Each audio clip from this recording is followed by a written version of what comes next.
Hello, hello, hello, and welcome to the Jolly Heretic. Well, I mean, crikey, chaps! What a couple of days! What an extraordinary! I mean, bloody hell! I mean, wow! I think this is it. I think he's won. I think this is it now. I think he's this is it's an amazing couple of days. While I sign into the old entropy, Charlie, what do you think of the last couple of days? Oh, incredible. Like, in terms of like someone who's addicted to happening, and this is one of the biggest happenings to happen in a very long time, and the happening is Trump's would-be assassin rooftop 143 meters away, trying to reenact the Zapruder movie with an exploding skull, but not this time, not in some nasty 8mm, grainy footage. No, we're talking about 4K, 60 frames per second, Republican head exploding live on television. That's what they was trying to go for. And the fact that it missed by an inch, it could have gone a bit further into his skull. His whole head would have still exploded. Like, that is incredible. And now that the dust is settling a little bit, like, fingers are being pointed at the diversified and feminized 30% female Secret Service attaché personal bodyguard, close protection officers. What is the point of a personal bodyguard that is considerably shorter than the person they're protecting and therefore cannot throw their body in front of them? Because that's what I find. I'm going to start a bodyguard service that guarantees that my bodyguards will have a lot less upper body strength, in the heat of the moment to carry people out of there. Midget bodyguards is what we need. But anyway, cheers everybody. Cheers Charlie. Cheers Kula Lula. Cheers Jonah Curry. Hergen Gulligan. Capis. Saludo. Proust. And Slanger, saúde, amigos no Brasil, todo mundo ótimo. Right, yeah. Slanger, local backen. Hello, everybody, and welcome to the Hello Interdimensional Lizard. How are you doing? Good to see you. Hello, everybody, and welcome. Hello, Corinne Mahai, who says staged. Hello, everybody, and welcome to the Jolly Heretic. We are an online public house which meets on Mondays at 7 p.m. UK time, in which we discuss based science and also just sort of chew the fat increasingly as to what's been going on. And I have with me today my good friend, Mr. Charles Veach. Charlie Veach, who some of you were watching on his channel. Hello to those people. And some of you are watching on mine. Hello, Jonathan Shadow. How are you doing? Hello. Says that Charlie's out of focus, says Stu McCabe. And yes, he was out of focus earlier when he signed in, but he seems to be okay now. Yes, Chin local backen. And so we have a resident poet here at the Jolly Heretic Public House, Mr. Quinn, and he's written a poem in honor of what we're going to talk about today, as follows: gunshots, a sickening thump. Somebody tried to kill Trump. However, take heed, they did not succeed, but the CIA bird was his chump.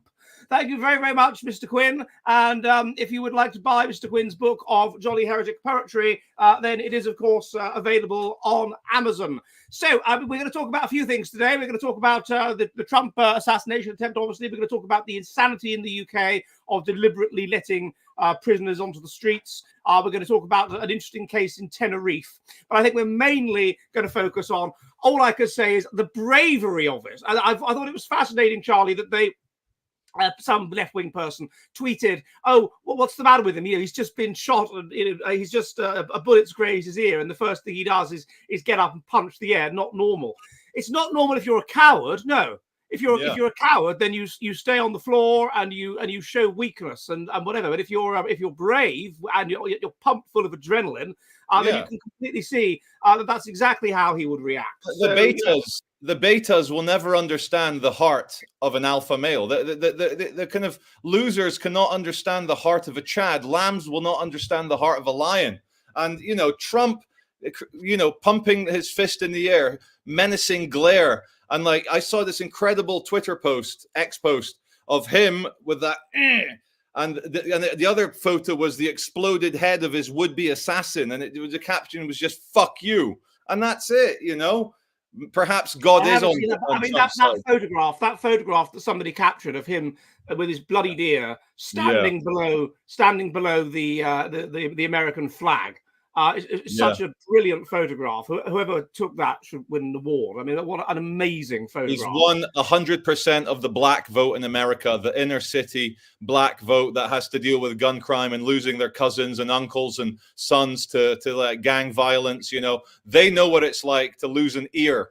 on the streets, and so does gangster. That's what it was. It was gangster. You get knocked down, you get back up again, in the words of Chumbawamba. It was gangster to just get up like that. 78-year-old man. Imagine the shock you'd be in. But I guess that's part of it, because you'd be in shock, adrenaline would be pumping, and when the going get tough, the tough get going, and you get up, punch the air, fight. And imagine whizzed past his ear. He must have been a very good shot, this Crooks guy. But obviously not good enough. But it's incredible that what I was about to go to bed, and I just checked the Daily Mail or something, and I was like, oh my dear God! And then when you realise how close it was, what would have happened if he'd been assassinated on live TV? What would America have done? They're thinking about. It would probably break into some sort of low-level inner city civil war. There'd be, mass disorder. There would be riots on the street. They would think this would be like the JFK assassination times 1,000, and people would just not stand for it. And it's just absolutely by the grace of 2 inches that the next president, and he's guaranteed to be the next president now. There's no way Biden or Kamala Harris, or they can even wheel in Michelle Obama with her alleged, massive things swinging between her. Anyway, whoever they bring in, Trump is going to win this. You say that. Somebody's commented, I was checking the mail at 2 a.m. Yes, I was. I like working at night, and so I was working on my book. Gerald Ford, there were assassination attempts on him at least once, and he didn't win the election. And Ronald Reagan, it probably helped that. Maybe it helped that there was an assassination attempt on him, and he took it well. But I suppose with this one, the difference is that it happened on live television, and B, it's the first presidential assassination or attempted assassination in the social media age. And do you think this sort of heightens the emotion, the fact that people were able to express themselves and then rile themselves up? It couldn't be more heightened. Even the profile of the shooter, the physiognomy, the ugliness of him, the kind of twisted rage of this long-haired incel on a roof, this deranged hater. And the fact that social media is all over it, the fact it's in 4K, I just love the conspiracy theories that are coming out of this.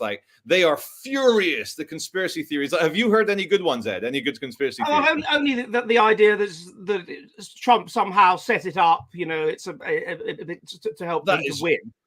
That is so outrageous. The thought that a man would literally let a bullet fly next to his own head when he's no, it's bullshit. And of course it is. Yeah, imagine what a crack shot you'd have to be to not kill him, but to get it to graze his ear. You'd have to be almost a better shot than you would be to kill him. And then to have the guy taken out by the Secret Services. But it raises some appalling issues. But with the physiognomy, Carl also suggested I should look at that. Yeah, it is, as you were saying in a video of yours I was watching earlier, Charlie, absolutely spiteful mutant physiognomy. Most people have a convex face. He has a concave face, like concave a moon. Concave face, light bulb shaped face. Not so much a nose as the head of a vacuum cleaner. Yes. And just disgusting, Nick Lowell-esque foul. One of Satan's little imps, smelling of sulfur, with those beady little eyes looking to cause evil. And here's the thing. It's like when that little fat loser tried to, he killed John Lennon, and then he became famous and there's this energy of it's a kind of snatching the glory from someone famous, but this guy luckily got killed straight away. But this is why the conspiracy theories are going to be so strong, because he's now a patsy like Lee Harvey Oswald, who got John Ruby, or was that his name? Ruby killed Oswald. Jack Ruby. Yeah, that's the one. And then now he's gone. So it's fascinating. These happenings are coming through thick and fast. And as I say, do you think he's guaranteed to win? Do you think he's pretty much guaranteed? I don't know if he's guaranteed, but I think that it makes it much more likely, because you've got those two iconic pictures now. But he's got the prison picture, the mugshot, which makes him look like he's fighting against the regime, fighting against the deep state, badass, in a polarized, increasingly horrendous society. Everyone hates each other. You've got to be badass. You've got to be a gangster. You've got to be a mean MF. That's how you survive on the mean streets. And now he's almost been assassinated and survived it, and did so in such a brave kind of way. It wasn't like when it was the January 6th thing, and there was a film I watched about this, and the what do you call them? The congressmen were on a balcony, lying on the floor, and one of them, I think it was a black congressman, was like praying that these people didn't go in and kill her, basically. And then that's not his reaction. His reaction is to get up and go and keep going. I was quite confused though. I don't know if anyone in the chat could answer this. Why he kept going? Let me get my shoes. Let me get my shoes. I mean, I don't understand that.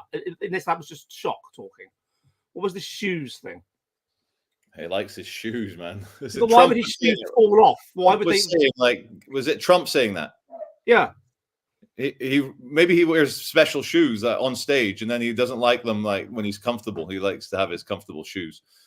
But you know, you read those comments. But I'm worried now that because Trump has now been elevated almost to a kind of demigod, an archetypal warrior, a fighter, a kind of Julius Caesar, a Napoleon. Maybe China might think right now, when Biden's really senile, now's the right time to maybe have a go at Taiwan. It could be.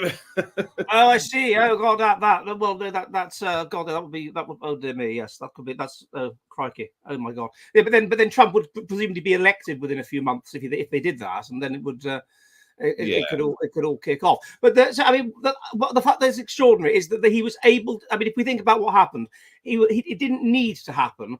There were people about 3 minutes before he was shot or shot at. So they noticed this guy on the roof. They noticed this guy with a gun. They tried to draw attention to the authorities of this. They didn't see the gun at the time. When they were drawing attention to him, they didn't see the gun at the time. I think that detail is important because, this is a very big topic you're opening up here, which people are saying it's a conspiracy, but I think it's down to absolute diversified, feminized incompetence and negligence, falling into a rut, into a groove. They're like, oh, we're in the middle of nowhere. We're in some town called Bugle, or what was it, Buckley?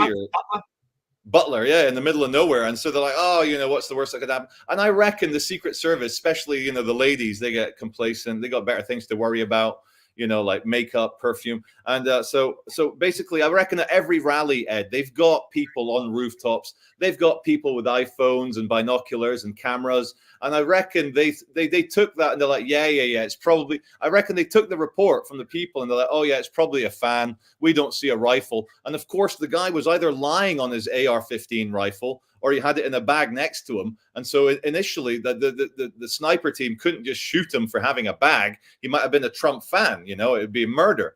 So they had to wait. But I think, they should have been on it and they weren't. And, it's like Boeing aircraft. It's like public services. It's like the NHS, the Secret Service. It's being ruined.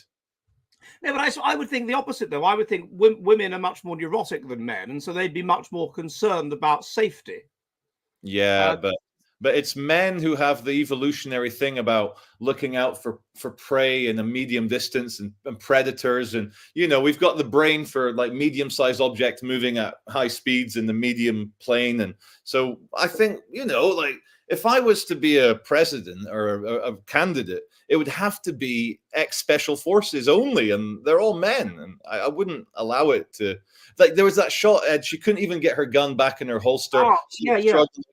She was really like all over the place. There's another one of her crouching like behind the human pile. Like, like when it comes down to it, people maybe can act 80% as well as men, but under the immediate pressure of being fired upon, having to do your job, you see like in that slow motion moment, how it all just comes apart. Yes, it did. It did come apart. And what I found the most extraordinary was that all of the men were doing what they were obviously trained to do, which is to cover him. They meant to take a bullet for the president or for the ex-president. And she was crouching down, which I thought was absolutely, as we said earlier, absolutely ridiculous. And another thing as well, like I've watched the clip about 7-8 times now, and the first shot rings out, and I think the second one hits his ear. And then he immediately goes like that. Surely in that quarter of a second of the first shot, and even the president looking, they should have been on him. But there was like another second before they ran in. There was like 2 whole seconds of him getting shot by himself on stage. 2 seconds. It's a long time. Well, yeah, but I suppose you'd. the security guards, whatever you call them, the protection, are in shock as much as anybody else. So there's bound to be some sort of a delay while they think, hang on, oh my God, something real is happening, because real things don't happen very much, do they? I mean, if this was in a proper gangster environment, then it would be real, and real things.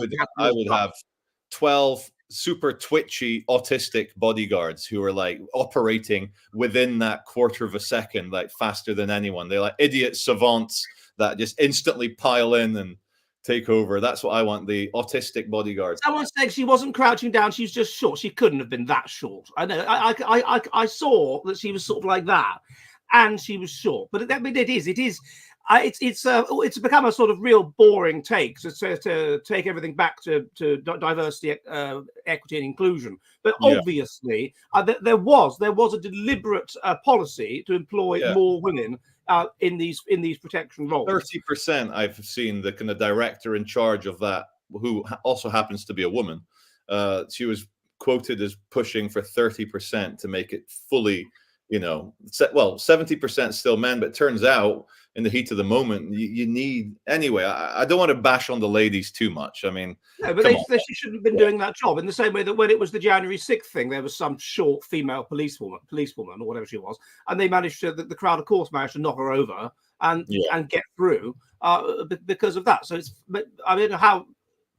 But the other thing I thought was significant, though, with regard to what we were saying about JFK earlier, is that the context of that was the old America, the conservative America, the traditional America breaking down, and the racially divided America as well breaking down. John F. Kennedy was at the forefront of that.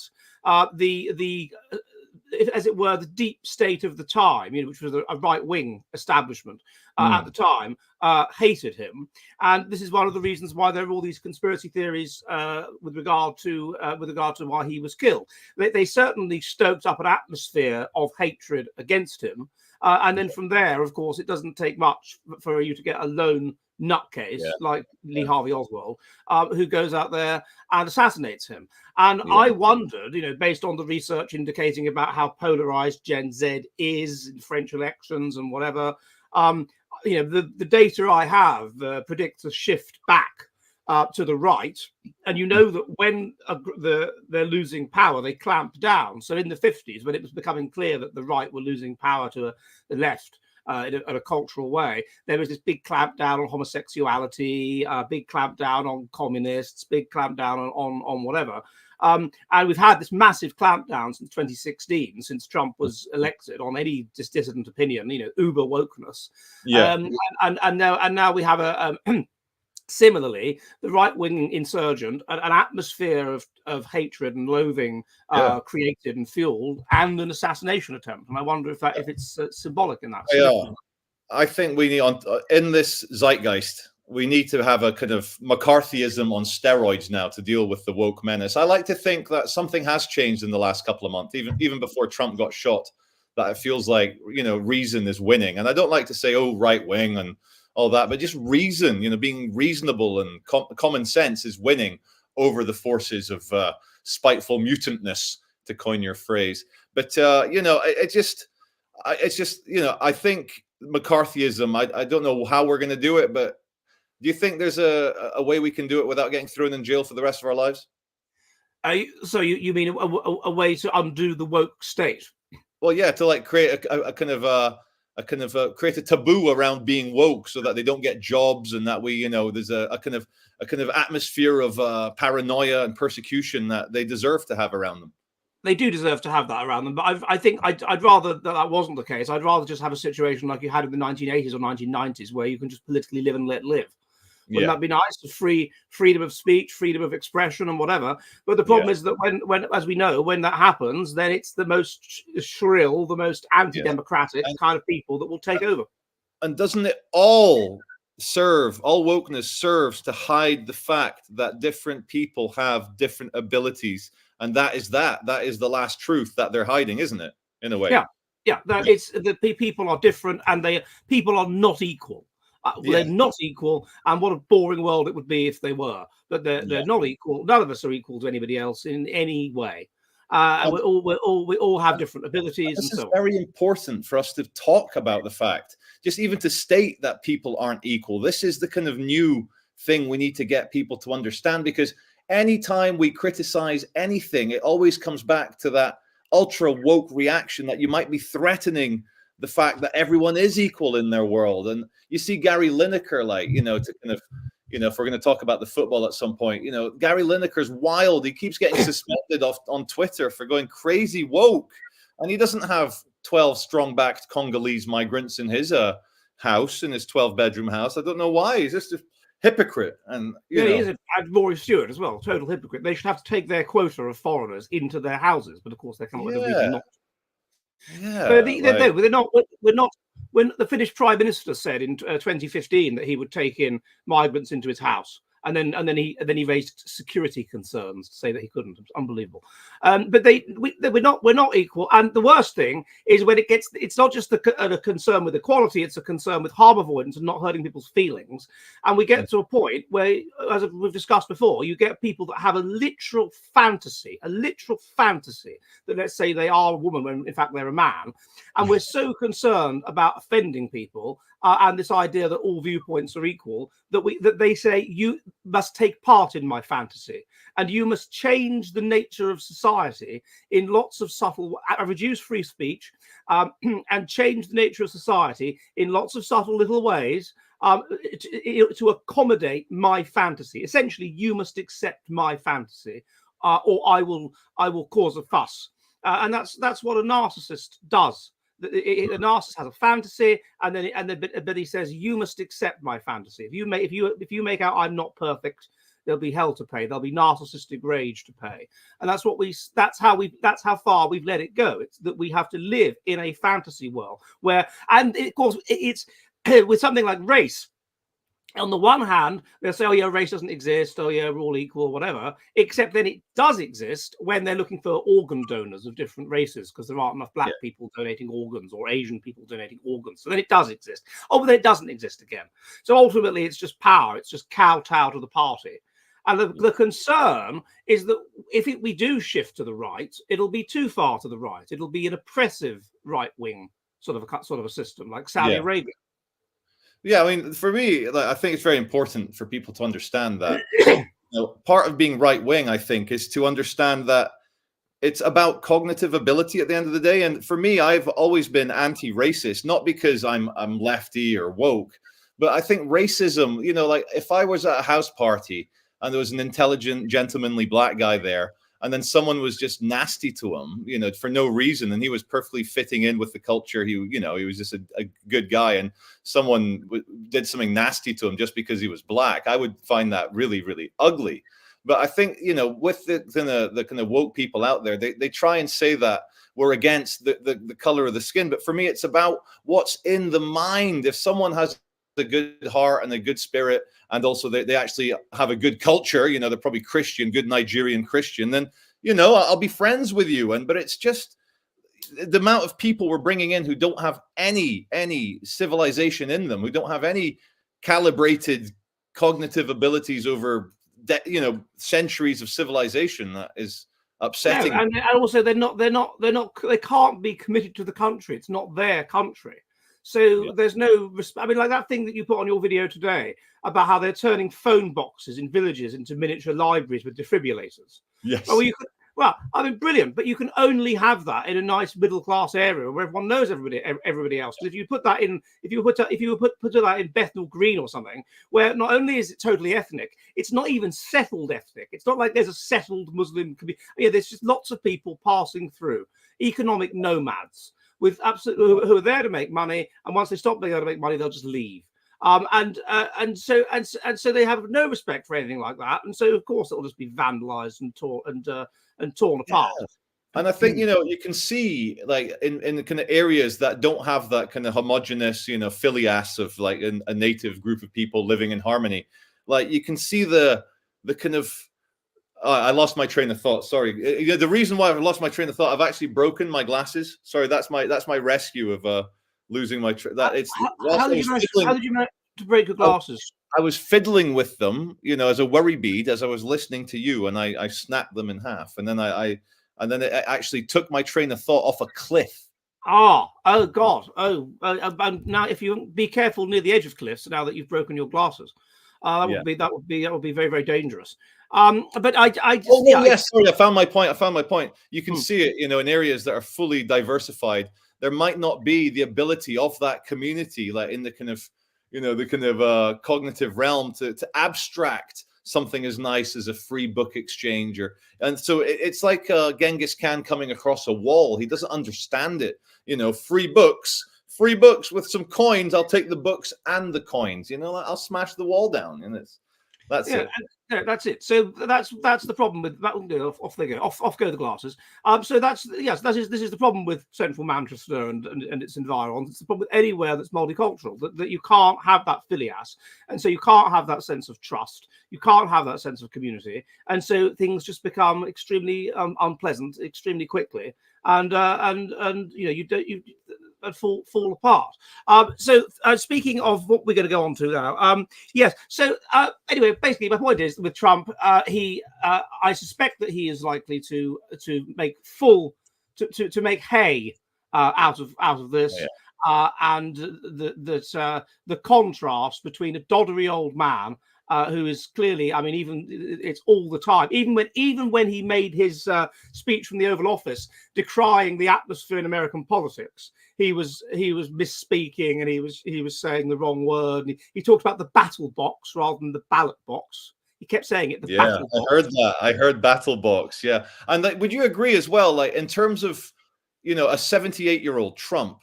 He looked so virile and strong and masculine, surviving that. And compare that to Biden, who's the same age. Yeah, it's basically the same age, and it would, I mean, a fall to the floor like that could possibly kill him. But with Trump, he goes, he hits the deck, gets back up, and just gets on with it. It was so, no matter what you think of Trump and his politics or whatever, it was so absolutely inspiring.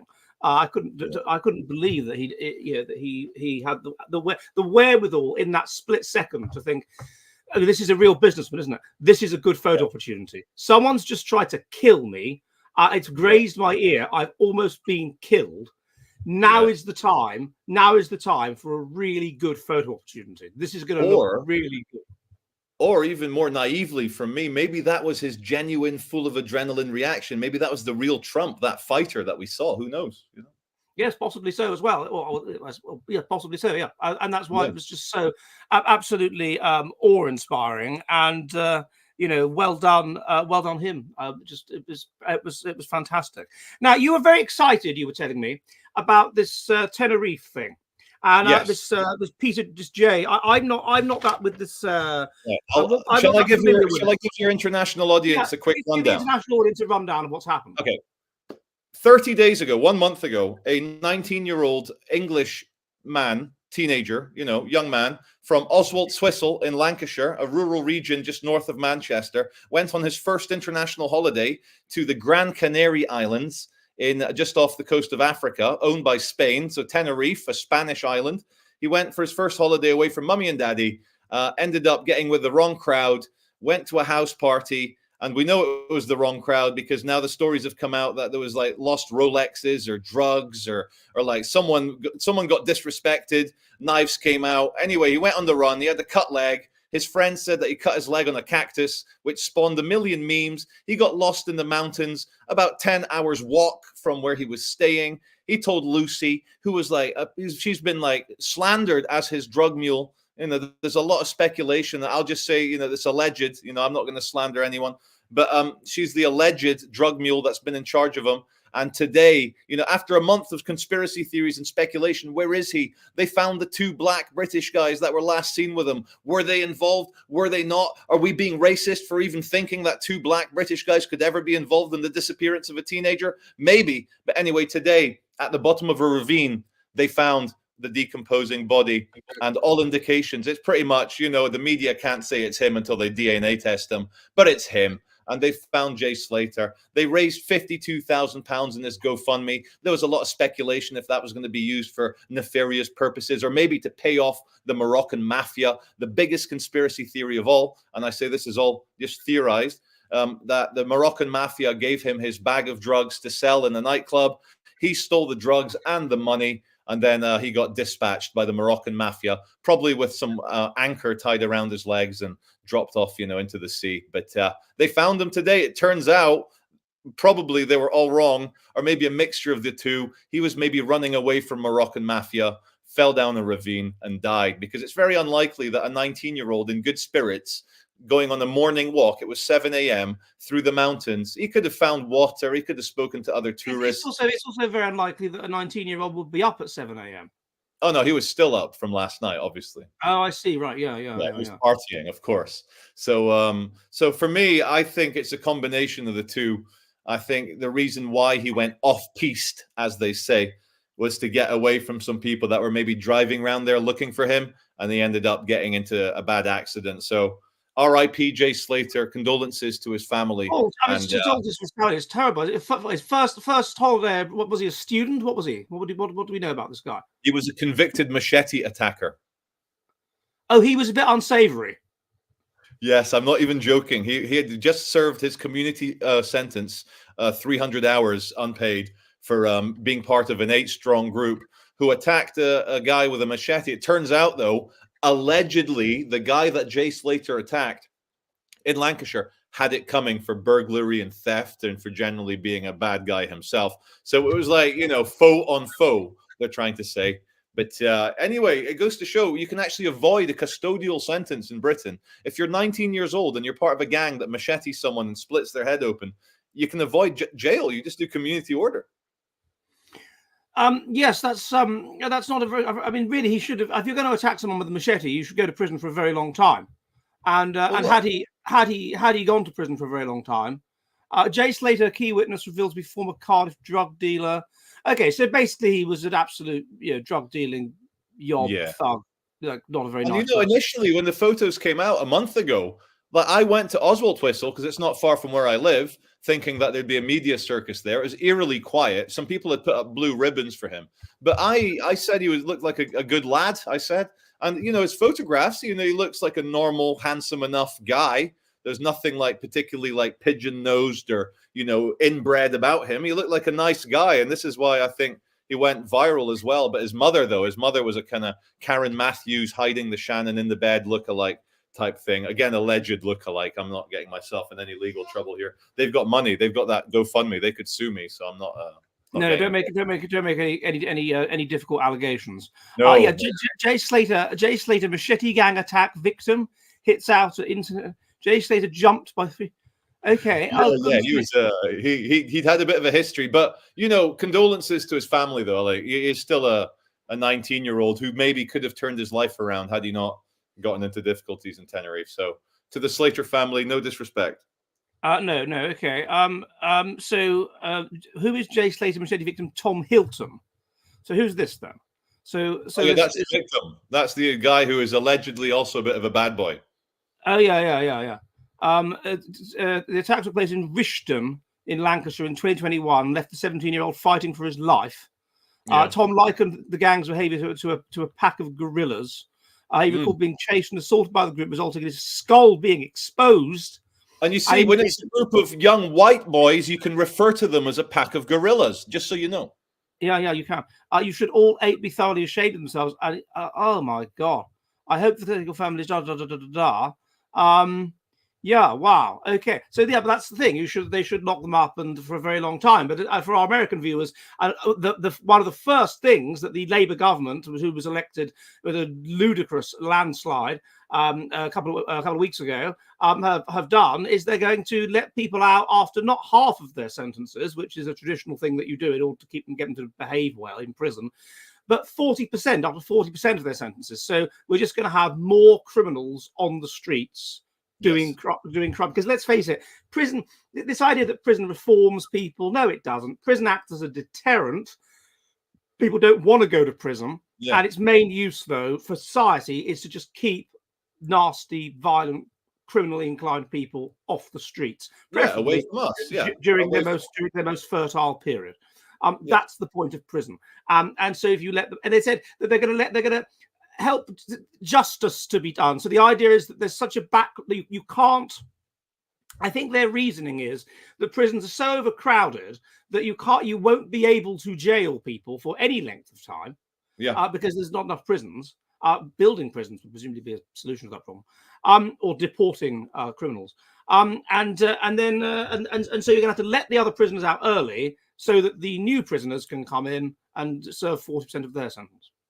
Man, and I've been telling my viewers that I'm now entering the golden age of the Charlie Veach channel, because so much of my content centers around the police engaging with pretty moderate levels of crime, sometimes quite violent disorder, in and around the city center of Manchester and Blackburn sometimes. But it's just unbelievable. At a time when cost of living's up, people can't get jobs. AI is replacing a lot of the kind of shitty jobs.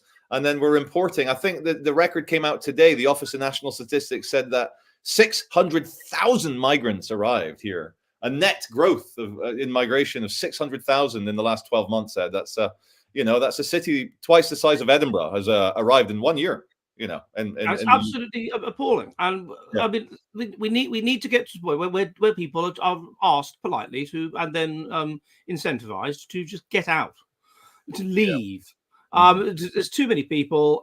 We need an act of oblivion where every law that's been passed since the 2nd of May 97 is abolished, and then we need to move on from there. Maybe maybe I'm with Klaus Schwab a bit with the World Economic Forum, but slightly different. We need a great reset. Maybe it's time to bring in George Bush Sr.'s dream of a new world order. Maybe it's time for us to recolonize the entire planet into the Anglo-British American manner, the cultural West. And maybe if we actually take over and recolonize the whole, Arab African world and further east, maybe we can make them well-managed, non-corrupt, and then all the people that are here in Britain will want to go back and work where they. Yeah, true. I know a number of people. Two people have remarked on this to me. One was my son's nursery school teacher many years ago. He was Anglo-Indian. He was from what was that place called? Anyway, somewhere in southern India. It'll come to me. Bangalore. Bangalore. And he said that when he was a kid, elderly people used in the 80s, 70s, elderly people used to comment on how much better life was under the Raj. Yeah. They remembered it. They said there was less corruption. They said it's just everything worked better. There was less disorder. It was just better under the Raj. And one time, Bored and Bankrupt, that YouTuber, was walking in Varanasi, and some Indian cycled up to him and said, you all did well here. Please come back and rule us again. And among certain Indians, there is that feeling that things were, of course, better and less corrupt. Well, and similarly, in Kenya, there was this academic at the University of Exeter. I forget her name, that I interviewed on the day the Queen died. I interviewed on the channel, and she was saying that when she was a kid, same thing. That elderly people would say, "Oh, it's so much better under the British."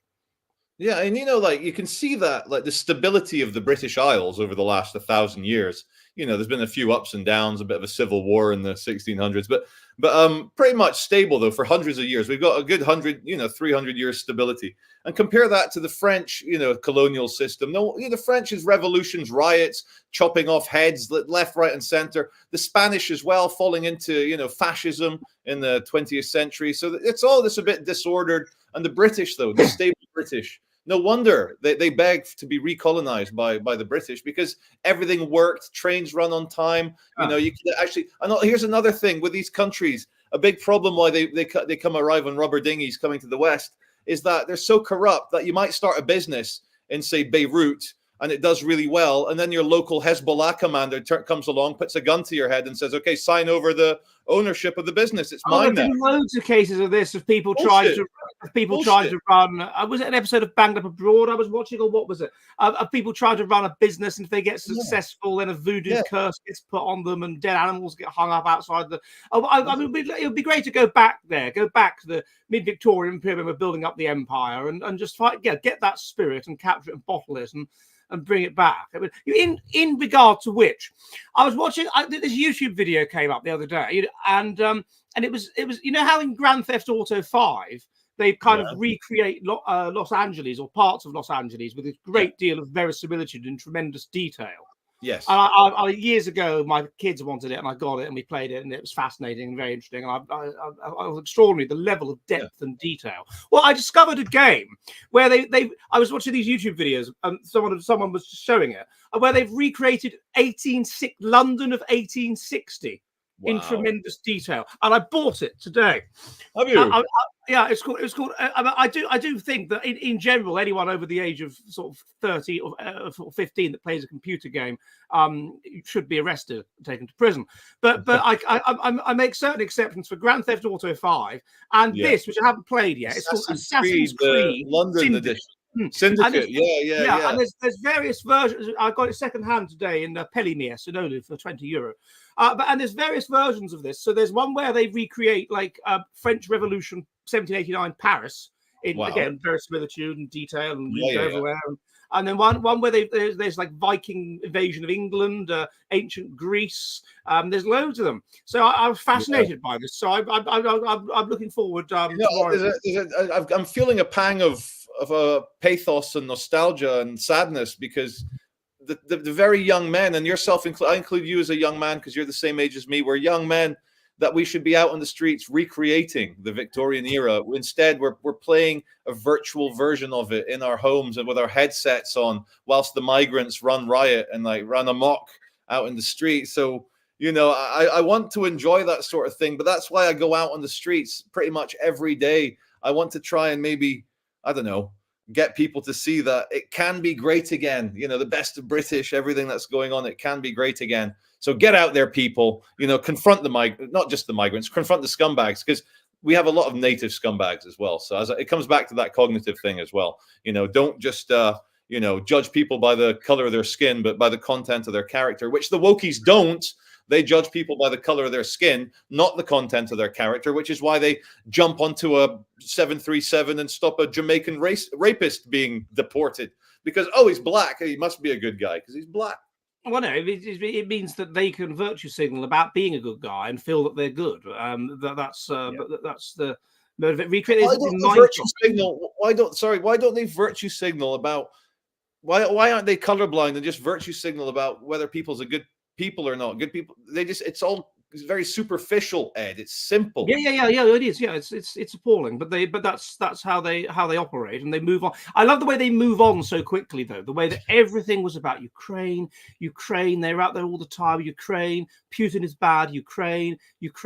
And then a new thing came along. A new thing which you could virtue signal about even more, which was Palestine, where they're brown people. So that's better. Better than Ukrainians. Ukrainians are white. And Ukrainians were kind of were passed over, that they were allowed to say racist things, and that was okay because they were Ukrainian, and they were given special Ukrainian privilege, and then that got boring, and the Ukraine is going to lose the war. I mean, it's basically lost it, and no one cares anymore because Palestine. And I wonder how much when China invades Taiwan, and I do think it's a matter of when. I wonder how much virtue signaling, how much will they care about that? I don't know. I'm not sure of because Taiwan is a very, very conservative state. They're very rich, very full of rich semiconductors. They're very allied with NATO, very allied with the forces. A lot of militarism, a lot of nationalism, and But I think, what if they supported Ukraine, which had the Azov battalion and some alleged neo-Nazis and right-wing, fascists, they did swallow that. Like, fair play to the wokies. They accepted the Azov battalion in Donbass fighting. And but in terms of Taiwan, that's very interesting. I think, Chinese on Chinese, it would really stretch the imaginations and the abilities of your average wokie. I don't think they'd be interested in it, actually. Someone wrote, I was a Russian lover in the comments. This is interesting. It's this fact-value conflation problem that you come up again and again and again. And if you want to understand the psychology of a fact-value conflation, then I do look at it in detail in my book, which is an introduction to my thinking, of course, for the non-affiliate, for the newbie, the Naked Classroom, the evolutionary psychology of your time at school. And I do a whole section on the debate on what I call the psychosis of autism, which is this idea that because you say something is the case, you think it ought to be the case. And the midwit mind, or the politically motivated mind, has a big problem with that. Like, I did a video the other day where I explained in detail why it is that sibling incest happens, why it happens, what's the research that indicates why this unpleasant thing sometimes happens. And people were saying, as in consequence of this, what I'm justifying incest. I'm advocating incest. I'm saying incest is a good thing. But what? No. I am explaining to you what the research says on why some people end up having incestuous relationships with their siblings. That is what I'm doing. And some people were so upset. They were saying, "Oh, it's disgusting. How can you look at this? Oh God!" And I'm unsubscribing. You're advocating for incest. I'm like, no, I'm not. I'm saying why it happens. It's an extraordinary turn of mind. It's very religious. Anything beyond condemnation, like, so as soon as you veer from condemnation into explanation, it's a heresy. It's like there must be some parallel in Christianity that you can talk about Satan or the devil to like you hate him, but if you try and maybe get into the deep metaphysics of why Satan exists, then you're out. You get burned at the stake. It's weird, isn't it? Oh, I see. Oh, so that I see. Oh, so they see it as. Oh, that's an interesting point, Charlie. Yeah. So they see it as deep. They see it as, if you're not condemning it, if you're not, it's like silence is violence. If you're not condemning it, then you must be in favor of it. Yes. So if you're not part of the condemnation gang.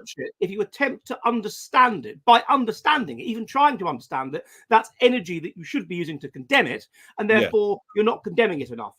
Yeah, and like it's almost like in their simple minds, in their midwit simple minds, you're bringing almost that energy of the in this case the incest, or in whichever case the heresy, into the tribe, into the community, and like by doing that, you're bringing in demons with you, like witchcraft almost. That's very interesting. Yeah, so so but it's almost like this. Their thinking is, by understanding it, that is. By making sense of why it happens, that is implying that you must have some sympathy for it. Yeah. Ergo, you're in favor of it. Or with regards to your demon comparison, by understanding it, you are backing down in the fight against it, and therefore you're bringing in evil into the community. That's very. I see. For example, like I watched. Sorry, yes, carry on. I watched 15 minutes of Al Jazeera, the Qatar-funded, Doha-based, very pro-Arab, obviously pro-Palestinian, and I watched how they condemn, and they state, they try and remain impartial, but they kind of lie by omission. And I don't want to talk about this at length, but they will condemn every Israeli attack on any building within Gaza, but they never explain why maybe the IDF bombed it. And then you get the full story from other outlets. And again, it's that avoidance of explanation. It's pure condemnation. And they would explain it, in the middle of a war, we need to just I don't know how they explain it. It is pro-Arab, I guess. But it's an incredible phenomenon. Like, you see almost like on some kind of collective consciousness, Jungian level, that kind of barrier of your information and their mind, it just doesn't fit, like mathematical equations not fitting. It just doesn't work for them. This doesn't work. You're hurting them, Ed. And equally with heresy, with something like heresy, then their attitude towards that is that this is dangerous because you are subverting, but by having different opinions, the fact that you're prepared to have different opinions, it follows that you will subvert community unity, and that could bring in, if you're paranoid, death, hell, foreign armies, or whatever. And so you must the Nazis, so you must be stopped. That's their thinking there. They can't, and the fact that you're prepared to question something means that you are a non-follower, a dangerous person potentially in a life and death situation. I get that, but I think that's a very interesting point that you make about the idea that if you're not condemning it, there must be a degree to which you're rational. I mean, if you try to understand why people become paedophiles, why do people become paedophiles, which I think is an important thing to understand, then suddenly that means, you must be pro paedophilia, because I've had the same accusation leveled against me because I wrote a book review about a book where this it's called A Long Dark Shadow, where this person had done field interviewed lots of paedophiles basically to understand what was going on. And the fact that I argued in that book, well, look, there are lots of people that are non-practicing paedophiles, like working in teaching or whatever. It was utterly condemned. That means you're saying it's normal or whatever. What? How am I saying it's normal? I'm stating the fact that they exist. Yeah. By pointing out the elephant in the room, which we can't even think about. You see, like for the normie mind, there's limits to what spikes in excitement they can take and what they can think about cognitively, and that's why they're midwits. Whereas someone who's able to abstract and understand reasons and not be scared of those reasons and understand that evil exists, malice exists, bad people will always exist, unfortunately. But for them, I think that they live in a fantasy world that utopia might just be round the corner, Ed. If we maybe just catch the last bad guy. I suspect that most people that condemn people like Andrew Gold, for example, who interviewed these various paedophiles and tried to understand what's going on, I suspect most of them are probably like have paedophilic sympathies themselves, and it's just sort of projection, and that's why they get very upset about it. But again, this shows you. I want to say one thing. Like as a filmmaker going around with a camera, I have the word kind of pedophile, nonce, child abuser thrown at me. But so many of the people, you should see the physiognomy of them. And so many of my commenters say, that fucker, you should check his hard drive. Why is he instantly bringing up that thing when he sees a camera or like people out in public? And so, yeah, it's a projection a lot of the time. Oh, sure it is. And I'm sure most of what confronts you as a filmmaker is basically projection. I've watched your. You've had so many. Very rarely do good-looking people ever take an issue with me with my camera. Like good-looking people, like usually like they're quite normal, they're dressed well, they're comfortable, and they walk around and they see the camera, they smile and wave, or they crack a joke. It's always the people who cannot handle the mirror held up to them. And I don't know, like, we don't understand enough about reality to say if what I'm about to say is bullshit or not, but maybe there is some weird shit going on with the fact that when I'm out filming, sometimes there's 100,000 future viewers inside that camera going out there. Who knows what that is doing? But maybe it's just the thinking that people think a lot of people are going to watch this and then it fucks with their head. That's more likely, Charlie. Don't get too bloody esoteric here. This is a secular audience here. No, but it's a secular audience, but it's sufficiently open-minded to look into all kinds of possibilities. Yeah. I would if someone paid me enough, I would research whether there's something to astrology. I don't think there is. Yeah. I would look at it with an open mind. Yeah. And that's again what you get in terms of this condemnation. If you like Hans Eysenck does something like that, and so then he's accused of being he's pseudoscience. No, he's not pseudoscience. He's looking into it with an open mind, which is what a scientist is supposed to do. But what you're saying, what you're doing is you're seeing him as a heretic that's going against like the rules of science and going against your view of the world, and you find this dangerous because you hold on to your view of the world because it makes you feel you're cleverer than other people that believe in astrology or whatever. So what I find amazing again and again and again though, Charlie, when I watch your videos, is the number of people that say you can't film me without my consent. Where has this idea come from? Where has this idea come from that you can't film people in a public place without their consent?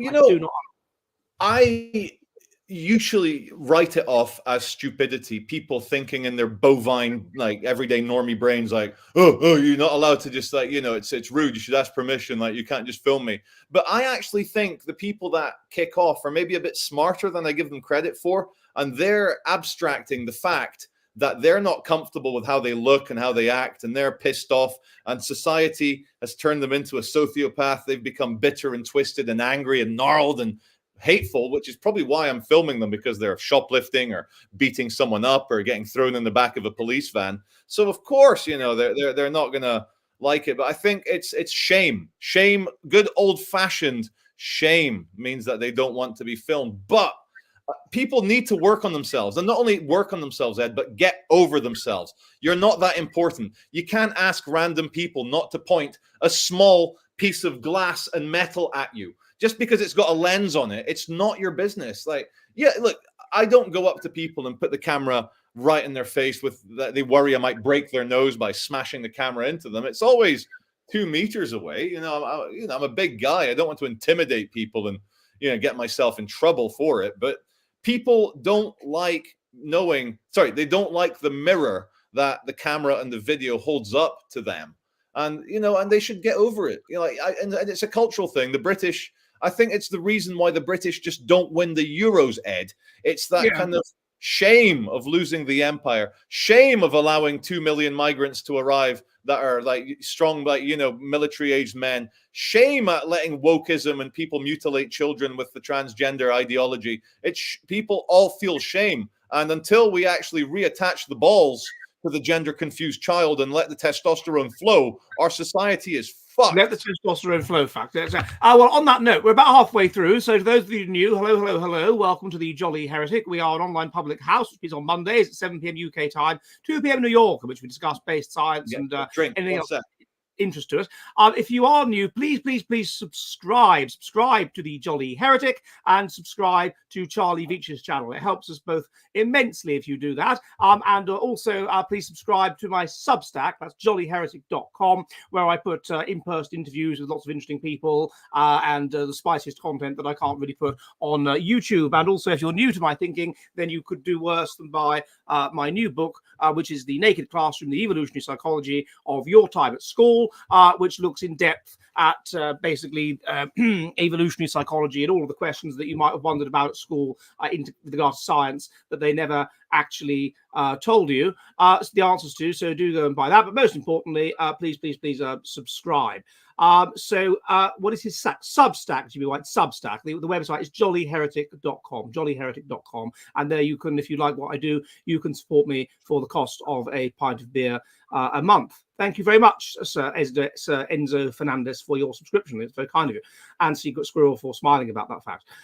Okay, now where was I? I've got all these notes here, from this book I'm working on. I've got two things. I'm working on a book on ancient civilizations and whether there was one, sort of whether Graham Hancock is right, basically. And then I'm working on this book on James Watson. That's interesting. Sorry, very quickly. That's going to pique my interest. What made you want to study whether Graham Hancock is right? And a friend of mine, a couple of years ago, introduced me to that book, the Fingerprints of the Gods, or actually it was the more recent one, the Magicians of the Gods. And I read it, and I thought, well, this is a bit far-fetched, but maybe there's something in it. There's probably something in it. The idea that we just know the history of everything and we shouldn't question. And then I just looked at the degree to which he'd been condemned, the bigoted response to him, the condemning him as a pseudo-scientist. I'm always suspicious when I hear that word, an amateur, all these bad arguments made me think, well, he's just sort of provoking the cognitive dissonance of the archaeological establishment. That is true. Now, he may well be wrong himself because he talks about, I'm searching for evidence. Well, if you're a scientist, you don't search for evidence for something. You just look at the evidence. So I think he's probably, in some respects, similar to those whom he condemns. That I thought, it could be, it's possible. It might make sense of some things. So me and my colleague, who is a physicist, I've written all about the folklore and stuff, and I've written about 55,000 words. And then he's sort of looking into the maths of it. And it should be quite an interesting book because there are things that don't make any sense. For example, the Deringu underground city, which in Turkey, which could accommodate 20,000 people. It's on 18 levels. It's connected to another underground city a few kilometers away, and there's another underground and another one, and no one knows how old they were. They were first mentioned in sort of 300 BC, but they could go back a lot further, but no idea. And it's amazing that they had the technology to be able to build that. Or the leveling of the pyramids. The leveling is almost as good as that which will be done with a laser. So the implication is that there was some kind of technologies which we lost, which we could have had. And then you've got evidence of, this Göbekli Tepe was built in about 10,000 BC. And it's extraordinary level of building ability. And we were supposed to be under the impression that hunter-gatherers couldn't build massive monuments. Yeah. But no, they were definitely hunter. I think that book will sell really well because a lot of people are very interested, but what people are looking for is a kind of reasonable look. Like, is Graham Hancock full of shit? Because we can watch his Joe Rogan appearances, we can read his books, but I think, you know, a book on like, is Graham Hancock full of shit or is there something in it? I think that'll do really well. So good on you. Well, I don't know. Well, but I think there's elements of it that are right. For example, I suspect that what you have with the flood, he talks about the Noah's flood being a flood that happened, whatever, 10,000 BC. I think there've been a number of floods, and these myths have sort of mixed them together. And the idea that there was a great civilization before that was taught us things and that was lost completely. There is maybe that happened a number of times. And again, they've been brought together. So yeah, I'm looking into that. It should be quite interesting. I don't know when I'll have it out. That's the thing. Ed, did you watch the England match against Spain yesterday? Yes, let's look at that. Yeah, I regretfully did watch it. I had my wife. Well, because England lost, but had some, some wine and some gin and tonic and whatever, and then I just thought, oh come on, what England does is it gets quite far and then it loses. I mean, maybe we should operate a sort of proportional representation rather than first past the post system with the football. So, which is better? A team that wins the World Cup, or the European Cup, or a team that twice in a row gets through to the final, which is better. It's funny you mentioned that, like, because my dad used to rage in the late 80s against the Formula One because Nigel Mansell won more races, but Alan Prost came second lots of times and actually won the fucking championship. Yeah. So which is better, to come first once and then otherwise to be third, fourth, or to come second consistently? So which is a better team? A team that comes second consistently, or a team that gets lucky? In any competitive hierarchy, we all know silver. You're just a fucking get back in the gutter. Silver means nothing. Silver, you've lost. Like, in any championship where it's like, in this kind of knockout thing that goes to a final, whether it's tennis, Wimbledon, anything, like the runner-up, nobody builds a statue for the runner-up. Nobody cares. Like, go home, loser. You're not getting to breathe tonight. You're out of the Darwinian selection tonight. You're not going to the party. No, go home. Even though if you're a Wimbledon finalist, even though you probably win £1 million. You get all these sponsorship deals. But for me, go home, loser. No breathing for you. No, you've got it exactly. You've got to win. And there's a strong element of luck to that. So I do think it is rather unfair. Also, I don't understand. I mean, like the way that it gets down to these penalty shootouts and stuff like this. Well, I don't particularly like football. I went for a brief period of liking it between 1989 and 1990. I last went to a football match on October the 20th, 1990, I think it was. And that was Wimbledon versus Aston Villa at Plough Lane, 0-0 draw.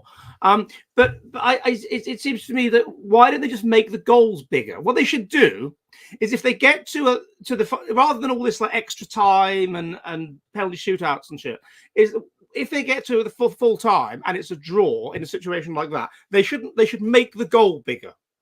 Yeah. And then carry on. And then if it's still a draw, make the goal bigger again. Yeah. Actually, I disagree. I love the penalty shootouts. I love it when it goes 90 minutes, half an hour extra time. And I love the tension, the crazy tension of the penalty shootout. I can't get enough of it. Last night, watching the England match, England against Spain, I was sad when Spain scored. Very happy when Palmer, and they've all got what Laura calls the Edgar haircut. They've all got this weird medieval monk's assistant haircut. Foden and Palmer, they come on, and Palmer scores a goal. And I was like going, oh, 1-1. It's going to be a draw, extra time, and then penalty shootout. I love the drama because the viewers will remember 4 years ago, England famously lost against Italy in the last Euros, because 3 England players who will remain nameless, we won't go there, it's still wounding, 30 years of hurt now, 50, 100 years of hurt, never stopped me dreaming, as the song goes. It's not coming home.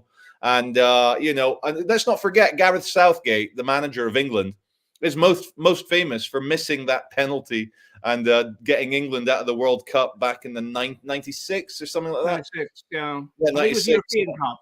Euros, yeah. So Southgate missed the penalty. So he's a cursed man. He rides through the forest cursed, on his horse. And you can't bring that in. A friend of mine was in a nightclub in Croydon, and Gareth Southgate used to play for Crystal Palace. And Gareth Southgate asked her out. And she said no. Yeah, and she said no. Well, because that's it. No breeding for him that night. No. Well, I don't know when this was, but I'll come back to football in a minute. But we have some. Oh yeah, that was an idea I had. Like I had this dog, right? And when you threw a ball, his reflexes were so good, he would always catch it, always, right? Yeah. So why don't they just put dogs in goal? Yeah. Or those seals that catch balls on the tip of their nose. It would always get the ball, the seal. They should put seals or dogs in goal, right? Oh yeah. And then there would. That's what I do if I was England manager, because that goalkeeper last night, his one job is to make sure that a ball does not go into the goal. That's his only job. Otherwise, he just stands there most of the game, right? Yeah. Take his nose or having a cigarette or something. Yeah. And the ball comes there and he lets it in. If they got a dog, or as Philly Fresh is saying, a half seal, half dog, that's an interesting idea as well. So mix the genes. I mean, dogs are related to seals. I mean, they're mammals. They look. If you see a seal, they do look a bit like a dog, don't they? They've got like a dachshund, like a sausage dog, is pretty much a seal. Yeah. I don't think a dachshund would be very good at jumping in the air and catching a ball. No, but like a Springer Spaniel, or something like that. Amazing reflexes. They really are enthusiastic about catching balls. They always look really, really, really chuffed when they catch them, and you try and get it off them, and then they drop it, and then you go to get it. It's their game, and they drop it. Go on, get it. You go, you thought you could get the ball. They have a very simplistic sense of humor. Anyway, I'm going to turn to the questions. We've been sent some questions. So the first one is to John H, and he says a super sticker of €5. Thank you very much, sir. God of Pig, King of Dog sends £2 and says Charlie and the chocolate incest. I don't know what chocolate incest would involve. Charlie and the chocolate incest. Yeah, I presume it involves sort of making a sister out of chocolate, a la Pinocchio, and then yes, and then God of Pig, King of Dog also says chocolate privilege Charlie. Chocolate privilege. You know, I think there's a running joke in some of the comments over the last few months. I've noticed a lot of interest in chocolate and chocolate-related issues. But I actually purchased Milka chocolate. It's a German brand. That's the one I purchased the most. I'm also a fan of the Aldi. Get this, they call their fake Mars bars Titan bars because it's, I think, a moon of Jupiter. Similar in size to Mars, and so it's weird. There's some weird shit going on. That's also a good snack. The Aldi fake Mars bars. I like Yorkies. Old school. It's not for girls. It's good old school Yorkie. Yeah, good old school Yorkie, and I think twirls are quite good as well.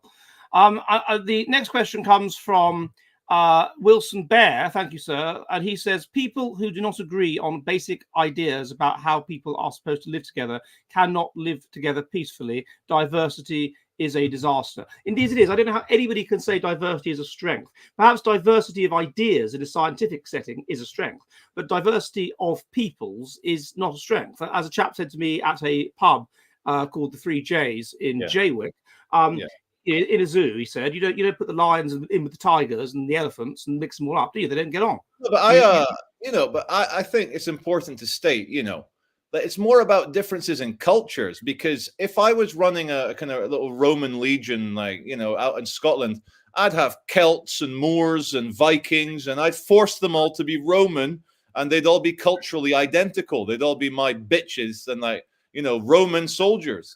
So in Britain, culture doesn't work like that, though. Culture doesn't sort of fall out of the sky like thunderbolts. No, but you can brainwash people. If you can get people to commit suicide in a cult, I can get little Matembwe to become a British gentleman.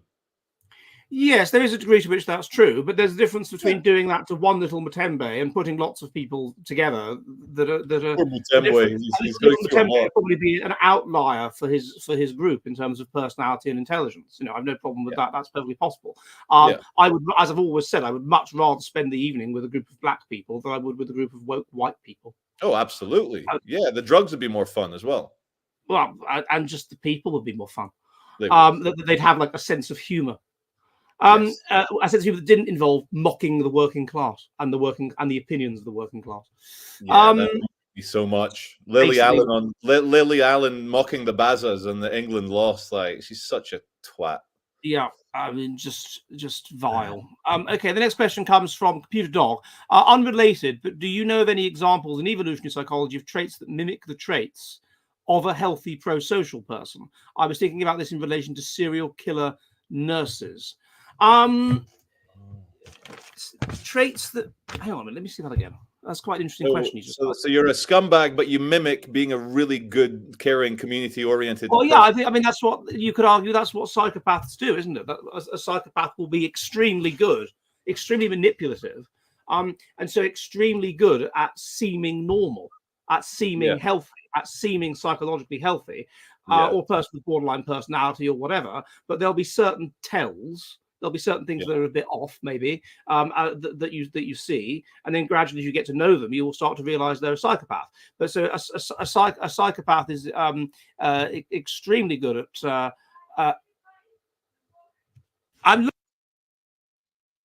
A psychopath is extremely good at mimicking the traits of a healthy pro-social person. So so that would be. Do you know of any examples in evolutionary psychology of traits that mimic the traits of a pro-social person? Yeah, exactly. So I mean, what borderline personality people do, for example, is they will come across, they will love bomb people. So they will come across at first, and narcissists and whatever, they will love bomb people. So they will come across as incredibly pro-social and incredibly nice at first.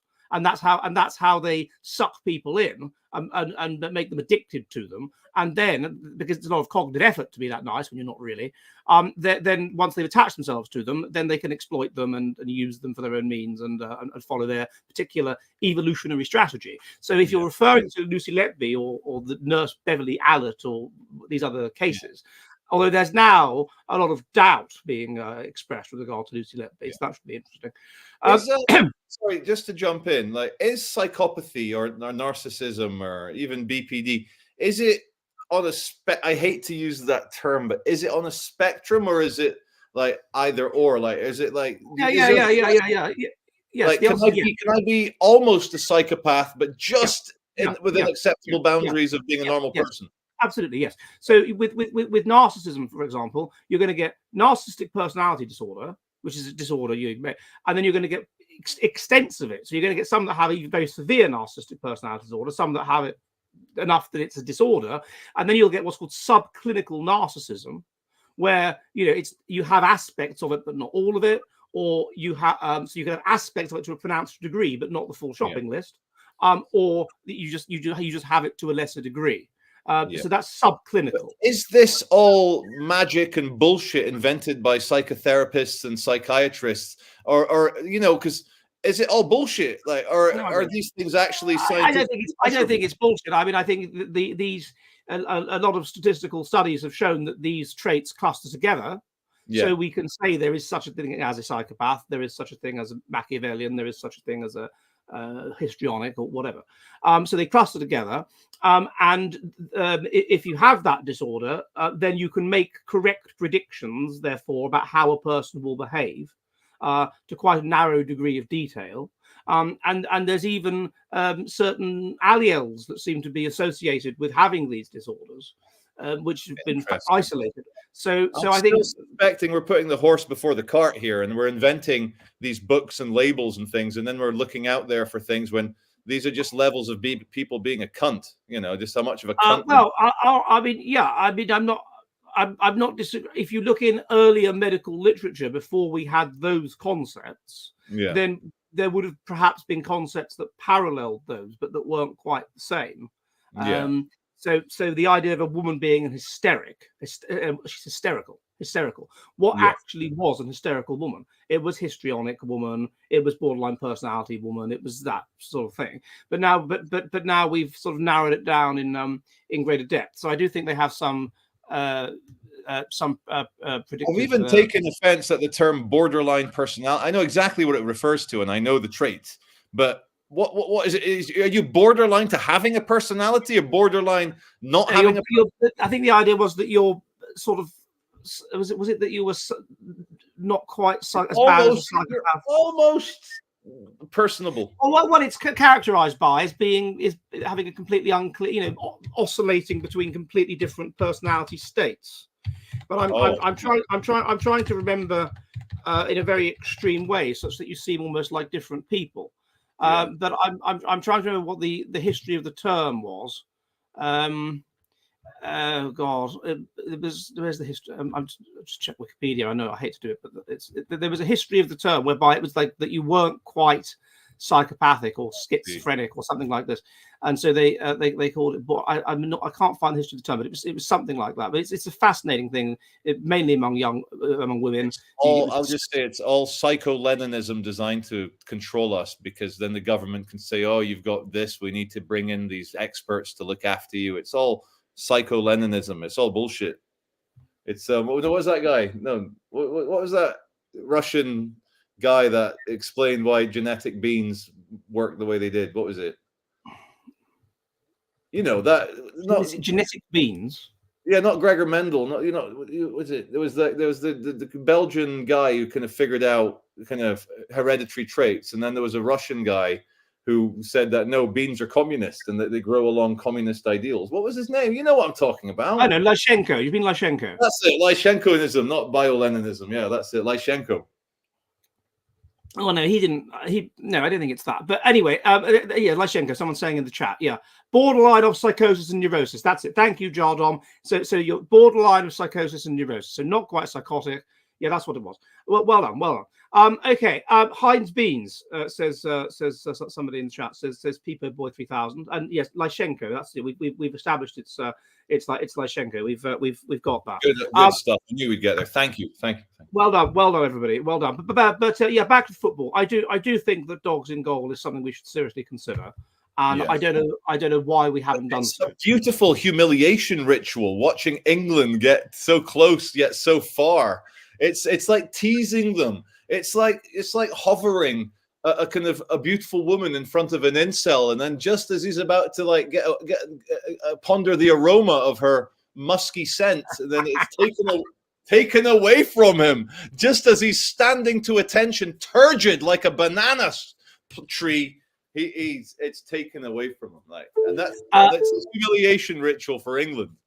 Onka Bonka Mayango is saying, I want to be an English chocolate gentleman. And he sends us £2 to say that. So thank you. Well, okay, we'll look into this whole Charlie Veitch chocolate idea, chocolate privilege. Yeah, well, my friend Mutembwe Adebolo, he's a big fan. Like he's watched Mutembwe. He told me he loves the Johnny Depp version of Charlie and the Chocolate Factory. So yeah, it's going on. Okay, and then Movavo 121. Movavo. Yes, it just says member for 14 months. Oh wow, your member. I don't know what that means. It's your channel. It's someone. Oh, he's been supporting me for 14 months. So thank you very much, Thank you very much, Movavo. That's very good of you. Okay. I think I've got to round things up now. Yeah, I do think that in diversity, I don't know, but I don't know who did we want to win. I mean, obviously Scotland would have been erupting with joy. I was saying to Charlie before the show, I was in it. Oh, hello. This is hello, Ralph. Hello, Ralph. This is Ralph there. This is the new Veitch. The new and improved Veitch. So I'd like to thank you all for coming down the pub. And I mean, I don't know. I mean, it's been such a dramatic week. I goodness knows what's going to happen in the coming week. So I'd just like to end by saying, if you come at the king, you best not miss. Yes, you best not miss. And so, as I said, Good on him.